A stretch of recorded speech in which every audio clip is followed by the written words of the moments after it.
Hello! Today I will show you how to fix YouTube lag problem on your Motorola Edge 70.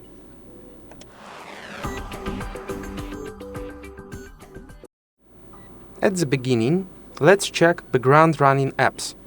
Simply swipe up from the bottom of the screen and then tap Clear All to close all of the background running apps. Then let's open the settings by using this icon on the main screen, or expand the upper menu by swiping down twice, and here you will find the icon. Okay, now go to the apps chapter where you can find YouTube app in the recently opened apps, or tap on the See All apps, use the search tool, type in the name of the app and choose it.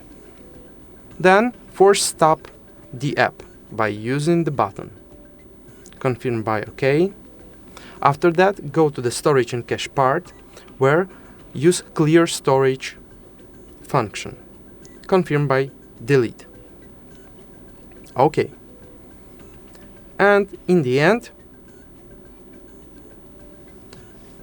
when you're watching the videos on YouTube, try to use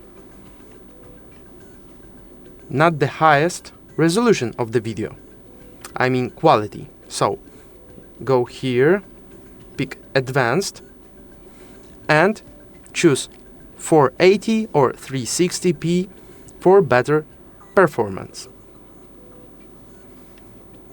So that's it. I think it may help you with your problem and solve it. So I thank you for watching, subscribe our channel, and goodbye.